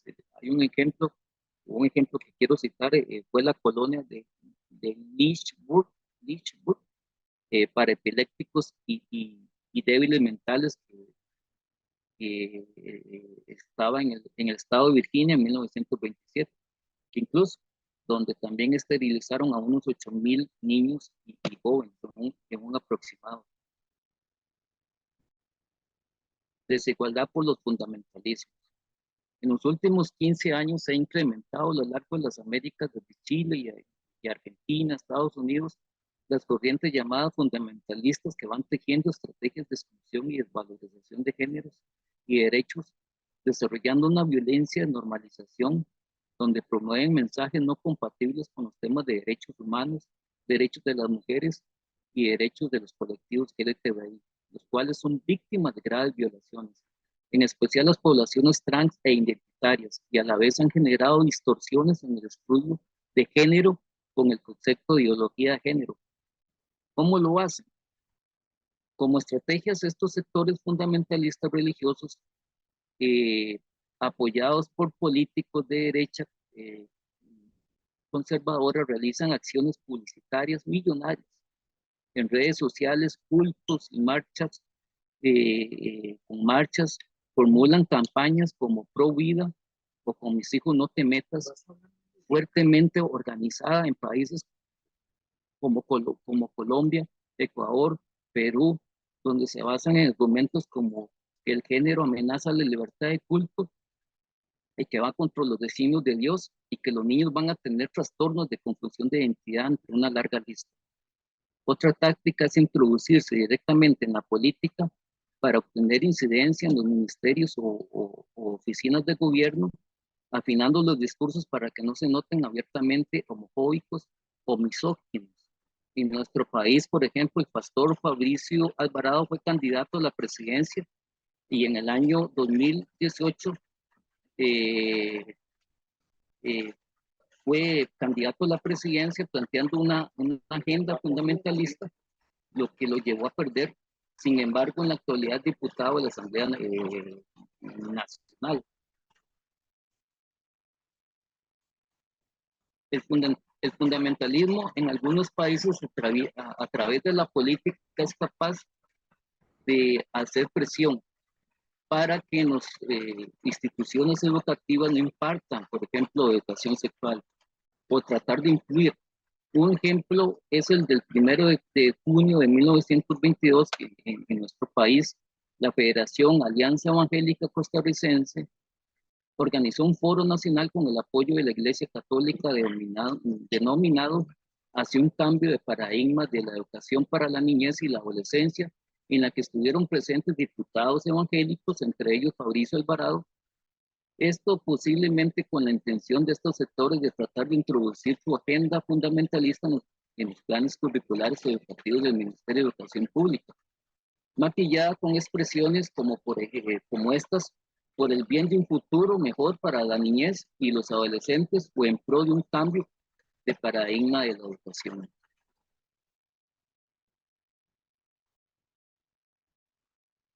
La incidencia política que ejercen estos sectores fundamentalistas es tan fuerte que en junio del 2017 tuvo lugar el Congreso Hemisférico de Parlamentarios con 700 senadores de 17 países, donde acusaron a la OEA de inmiscuirse en la soberanía de sus estados fuera de sus marcos legales, para adelantar e imponer a los estados miembros ciertas políticas ideológicas que atentan contra el derecho a la vida, la familia y las libertades de expresión.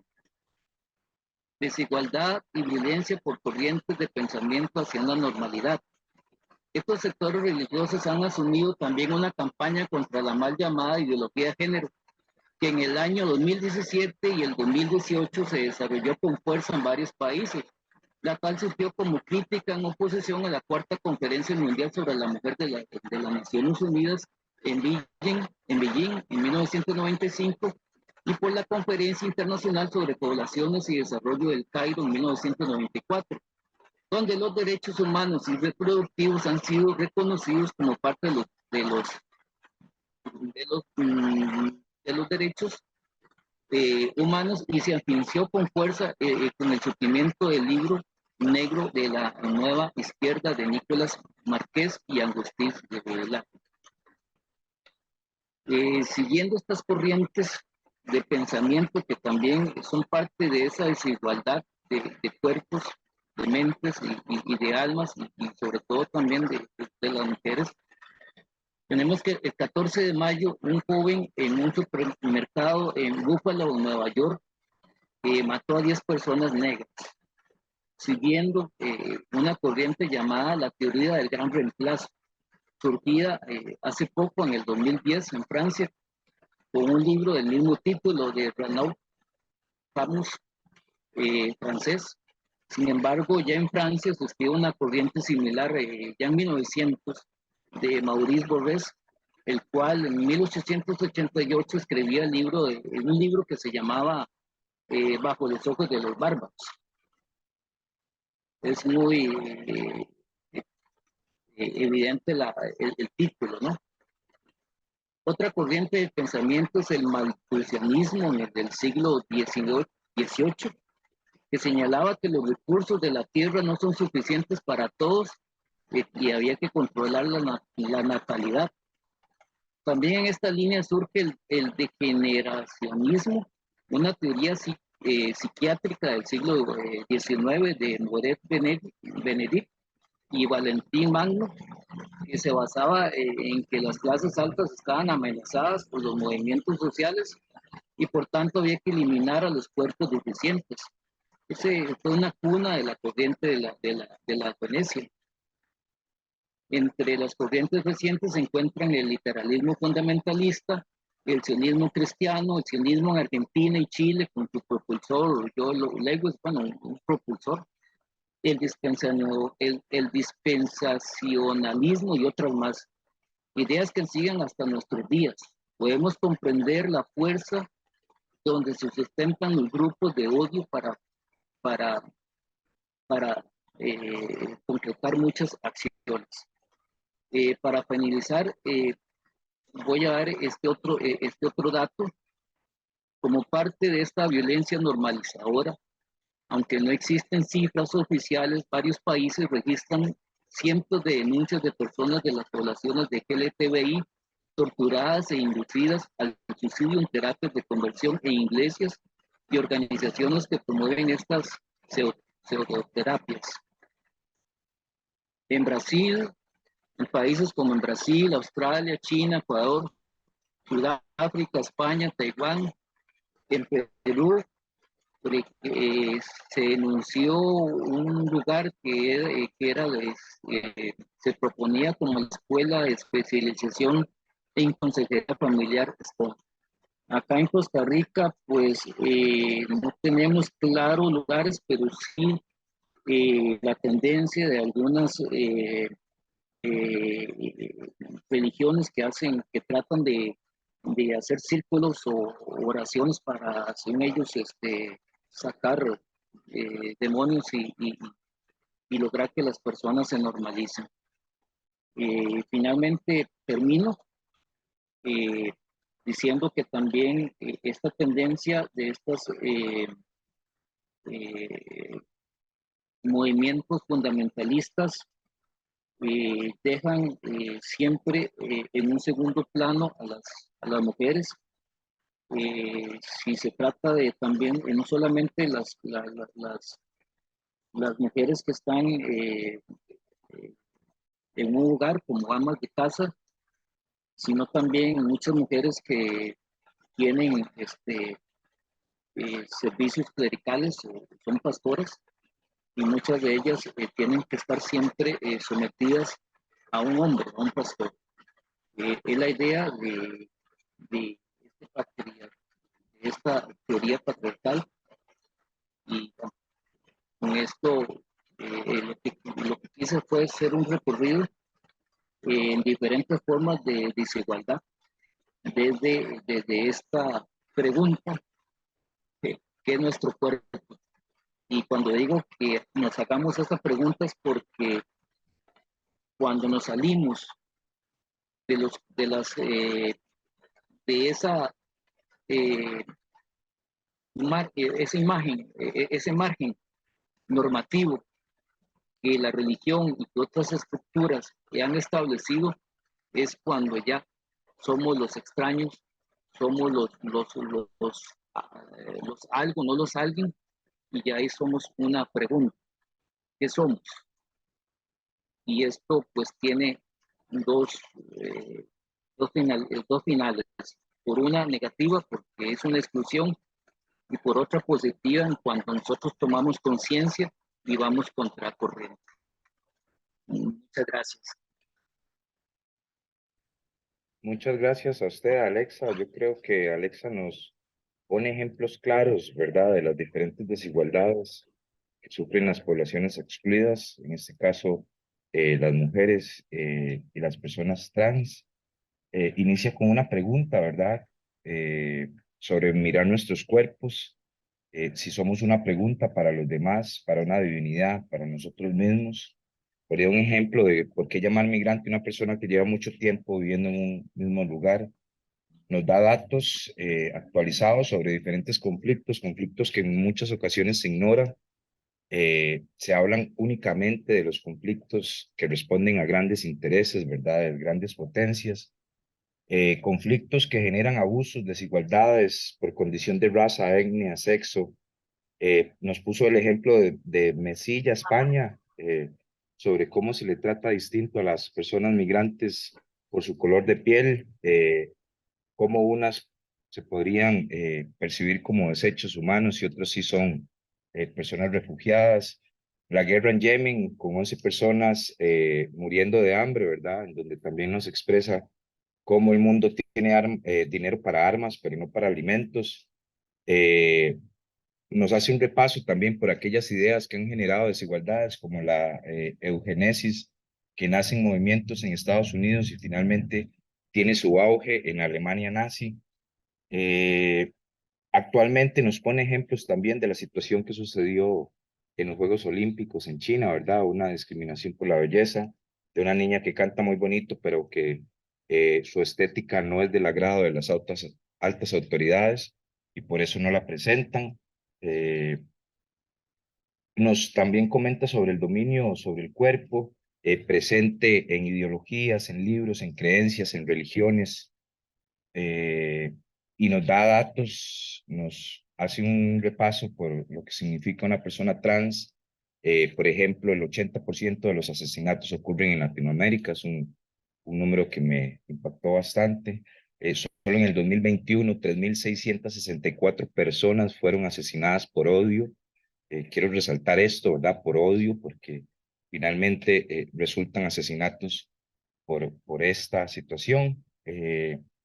Y presenta también datos sobre las desigualdades de las personas trans en educación, empleo, salud, política, etcétera. Entonces, a partir de estas ideas generales que mencionó Alexa en su ponencia, agradecerle muchísimo a Alexa por darnos esta contextualización de estos temas tan interesantes, y yo abriría el espacio para que las personas participantes hagan sus comentarios, sus preguntas. Sería el momento de conversar con Alexa, entonces, adelante, Jessica.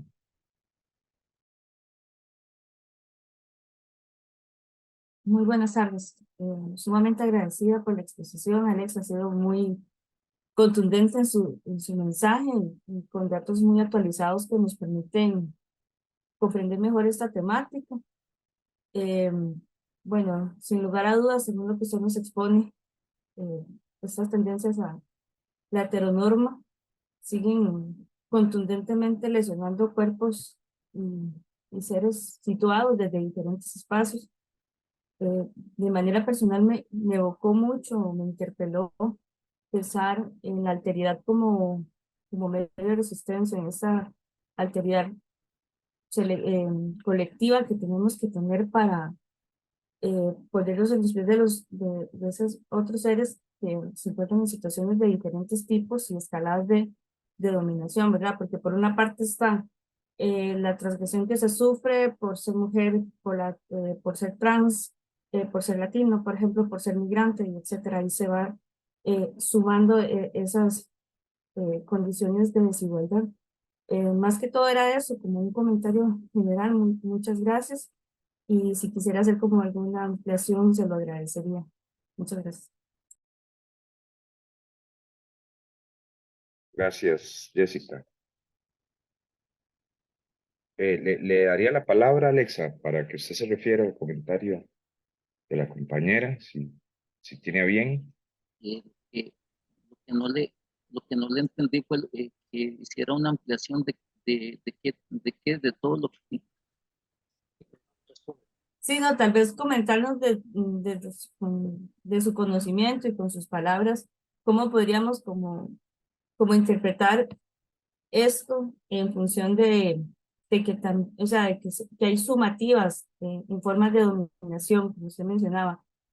Cómo se dan esas expresiones eh, desde su experiencia, eh, ¿verdad? Desde ese conocimiento que usted tiene y de en parte de lo que nos mencionaba, porque fue como muy breve, ¿verdad? Pero por ejemplo usted nos mencionaba lo que ocurría con las personas migrantes. Yo también trato de decir siempre como procesos de migración y no llamarles migrantes o migrantes, porque todas y todos nos movilizamos por diferentes razones en momentos de nuestra vida, y esto no nos debería por qué poner esa etiqueta, ¿verdad? Entonces, ¿cómo funcionan estos sistemas que vienen a etiquetar personas? También la pregunta que usted nos hacía, ¿qué es necesaria? Preguntarnos quiénes somos, cómo somos o por qué. O sea, ¿por qué surgen estas preguntas? ¿Por qué surgen estas formas? Bueno, Aníbal Quijano lo llamaba, ¿verdad? El tema de las razas, de cómo esas etiquetas eh, se establecen. Entonces, tal vez usted nos podría dar como un breve comentario de su opinión en términos generales en relación a cómo estos modos, estos dispositivos de control lesionan y transgreden los cuerpos. Eh, mira, diría que para poder uno liberarse uno un poco tiene que hacer como una especie de meditación, de limpieza de muchas cosas, porque desde que somos pequeñas y pequeños, estas estructuras están creadas para eso, es a través de todas las ventanas existentes, o sea, es a través de la religión, es a través de la casa, es a través de la educación, que nos van brindando una serie de ideas, de palabras, de simbolismos, de lenguajes, y eso nos van, y la familia va creando un ser humano, una identidad. Y incluso había programas y muchos lugares no han cambiado. El currículo, digamos, de algunos programas de educación pública era para criar eh, gente para trabajar en las empresas, en las industrias. Incluso se creó un estudio que se llama la ingeniería social, o la ingeniería humana, también en pos de controlar élites que quieren controlar al ser humano. Hay una gran tendencia para poder ellos justificar algunas acciones y también poder tener lo que está pasando, o sea, un grupo o una élite con una extrema poder económico, bueno, uno no se imagina algunos de estas personas las, el montón de dinero que tienen, mientras que hay una gran pobreza en muchos otros países. Entonces, es cómo es que podemos lograr hacer algo. Es precisamente pues informándonos con fuentes que incluso no sean totalmente los medios de comunicación masivos o de desinformación más bien, de control. Estos medios muchas veces están en manos de empresarios que son parte de estas élites que no quieren que haya una información contundente a la gente, sino que tenerlos ahí ahorita con el celular y con los juegos, con todo esto, o sea, distraídos. Entonces buscar fuentes, diversos libros, algunos he citado algunos, como de la guerra contra los débiles, de Edwin Black, a fuentes como Rubén Luengas, por ejemplo, ese periodista mexicano, o La Base, o Detrás de la Razón. O sea, buscar uno eh, eh, herramientas alternativas para poder uno informarse y ir dando uno ese cambio. Finalmente, le agradezco su comentario y quiero terminar con esto. Sí, también como persona trans y como mujer también, porque vivimos esa doble exclusión, he vivido en carne propia esto de ser raro, esto de ser para la sociedad heteronormativa, ser un algo, no alguien, ser totalmente un algo, una cosa, un qué. Y desde ahí se plantea una serie de discriminaciones, de juzgamientos, que se ha dado pasos en algunos países. Aquí en Costa Rica tenemos ya un poco de tranquilidad en algunos aspectos, pero todavía hay otros en que trabajar sobre todo el empleo, pero hay otros países en que no es así. Y seguimos ante todo este fantasma del fundamentalismo, donde siguen tratándonos como si fuéramos una organización o si fuéramos, qué sé yo, las cosas, los pecadores que no vamos a tener parte ni cabida en el reino de los cielos y de Dios, que es otras, habría que darle otra lectura, por supuesto, a esto, pero más o menos por ahí, porque es parte de esta educación. Entonces, y es que uno quisiera extenderse, y también lo otro, lo más importante para finalizar, el hecho de que ojalá las mismas mujeres aprendiéramos, incluso las que cuidan, las que son mamás, a darle una nueva educación a los hijos, pero parece que hay una transmisión de lo mismo a través de las mujeres. Entonces hay que también luchar para hacer conciencia de que hay que tener una revolución de pensamiento. Gracias. Gracias, Alexa. Gracias, Jessica. Adelante, Sí, Mario, con la pregunta. Bueno, muy buenas tardes, Alexa. Muchísimas gracias por su charla. Vamos a ver si mi internet aguanta, porque está como un poquito como frágil. Pero bueno, yo lo primero que quería era agradecerle por esta pregunta sobre la cual usted nos pone a reflexionar, ¿verdad? Esta pregunta por los cuerpos, por nuestros cuerpos. pero también por esos cuerpos que se ven afectados muchas veces por decisiones políticas en los diferentes países por los que usted hizo recorrido, que están atravesados también por intereses económicos, ¿verdad? Yo creo que la marca de la racialidad, de la racialización, atraviesa todos los ejemplos que usted nos dio el día de hoy, y eso tiene un componente económico fuerte de fondo, y también cultural. Me hace pensar dos ejemplos concretos respecto a la realidad costarricense, también para ir profundizando un poco en esta realidad, ¿no? La primera tiene que ver, y se lo lanzo como consulta, si tuviera alguna valoración respecto a la situación actual que tiene que ver con las jornadas laborales de 4x3, que se están discutiendo en la Asamblea Legislativa, y que, como vimos, condicionó el lanzamiento de otros proyectos que también era importante para la realidad que estamos viviendo ahora, como el tema de seguridad.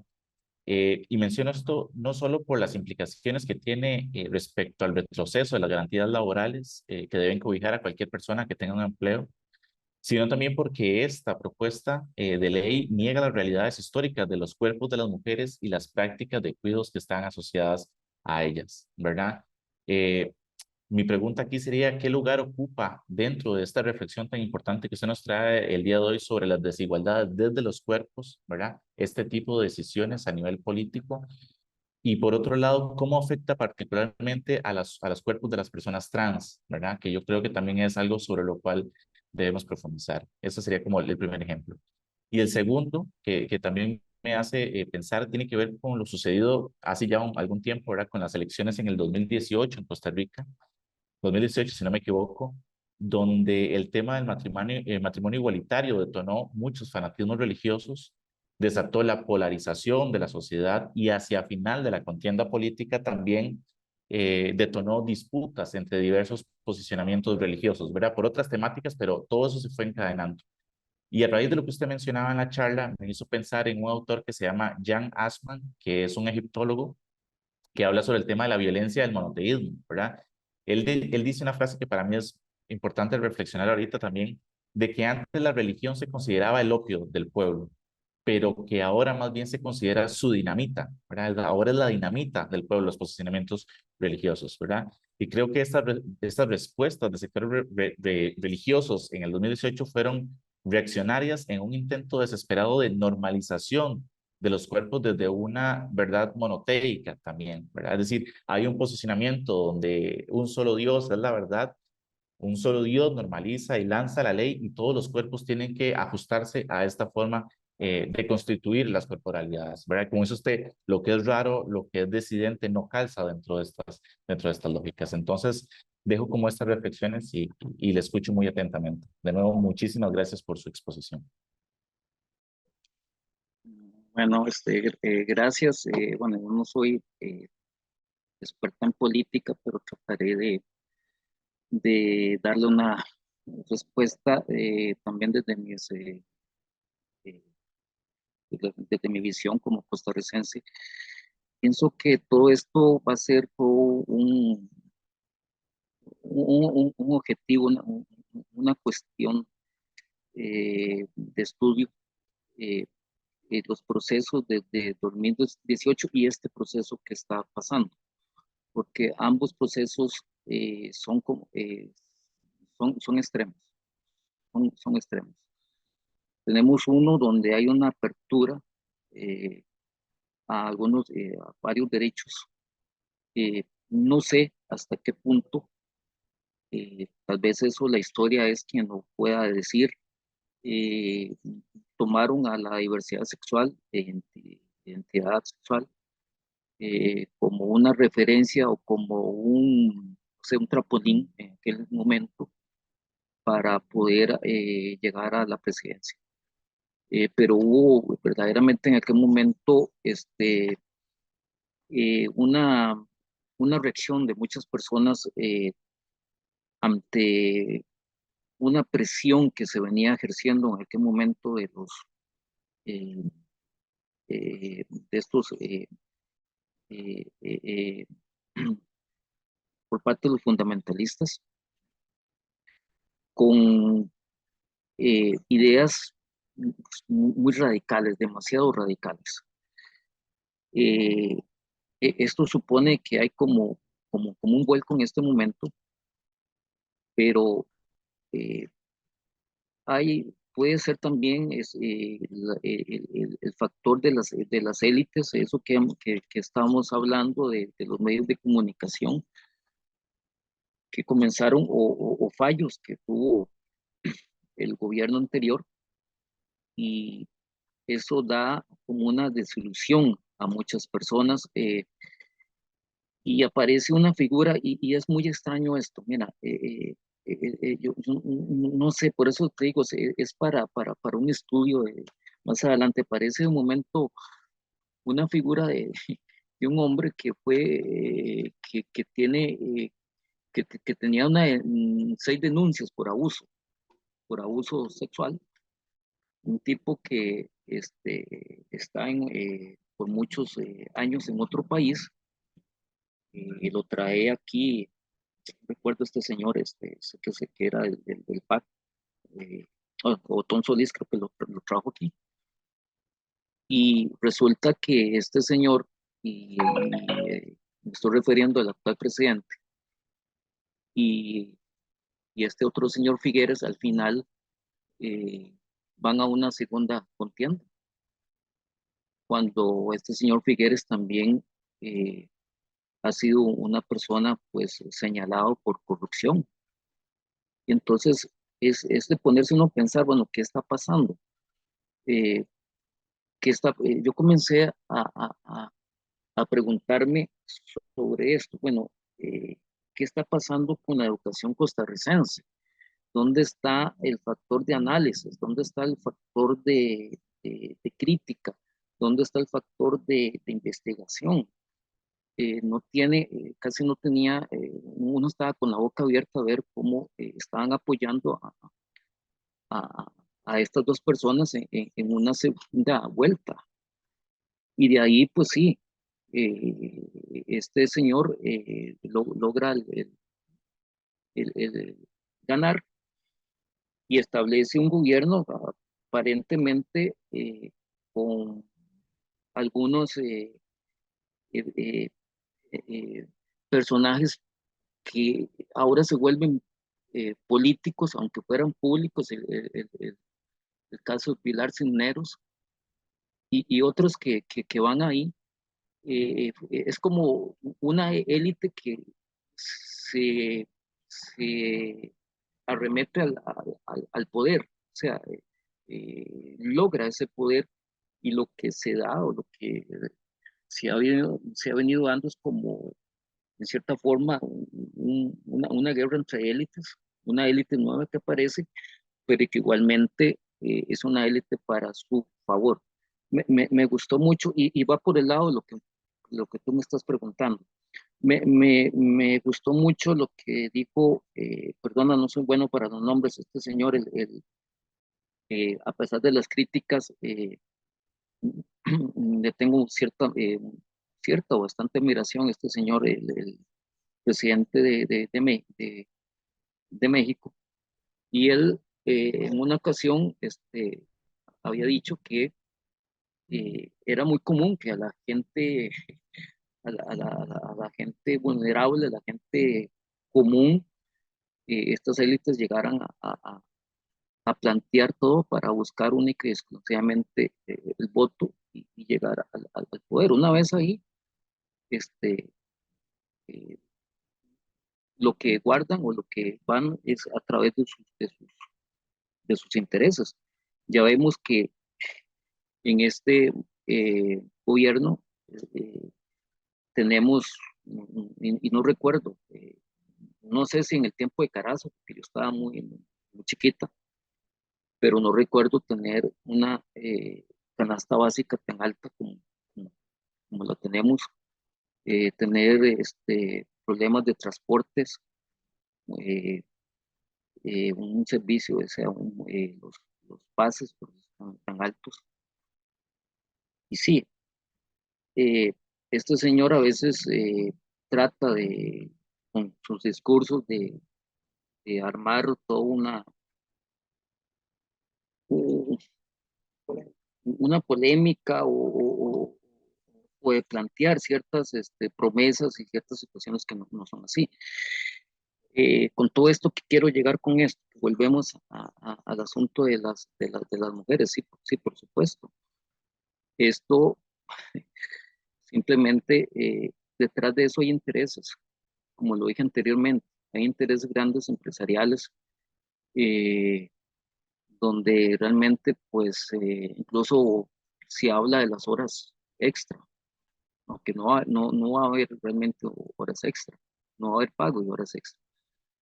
Y no se piensa en que las mujeres eh, biológicas o trans siempre hemos tenido que hacer una doble jornada, casi todas. O sea, trabajamos y después de trabajar tenemos que llegar a hacer muchas cosas a una casa. Esto, por supuesto, todo este plan que tiene este gobierno, sí, eh, no piensa realmente en, en, en las mujeres y con respecto a las mujeres trans, tal vez termino diciendo que la oficina ¿cómo se llama? Del comisariato, a la oficina del comisariato que teníamos, que tenía el gobierno en el 2018, este presidente lo quitó. Y realmente no hay oportunidades. Las oportunidades que todavía las luchamos es porque se han mantenido o por o por la Declaración de los Derechos Humanos, que está más allá de la Constitución. Y sí, y con respecto a que me habías hablado del matrimonio igualitario, no, pues todavía sigue, y te voy a decir algo con esto. Hace, si acaso, una semana, alguien que, no sé, alguien de un grupo fundamentalista de una página de Facebook que se llama La Finca, subió una publicación que había hecho La Teja sobre mi persona, cuando se decía que yo iba a ser la primera pastora trans en Centroamérica. Mira, todos los comentarios que hay ahí van contra mi persona en una forma de un respeto increíble. Yo no aguanté estar, o sea, ni siquiera te plantean un argumento de oposición con altura, qué sé yo, no, solo, discúlpame, solo cosas eh, muy fuertes y vienen de esos sectores. Entonces, todavía Costa Rica es un estado confesional. Todavía la Iglesia Católica ejerce mucho poder. Todavía se ejerce mucho poder estos grupos. Ahora en la asamblea, creo que esta vez habían como, no recuerdo, habían como 15 o más diputados evangélicos, y pues y están ahí. Y creo que este gobierno tiene también mucha alianza con estos grupos.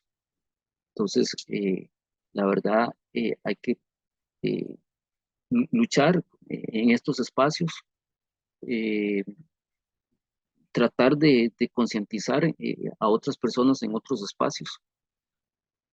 Y mi modo, esto va a ser para largo, no va a ser, no va a haber un cambio.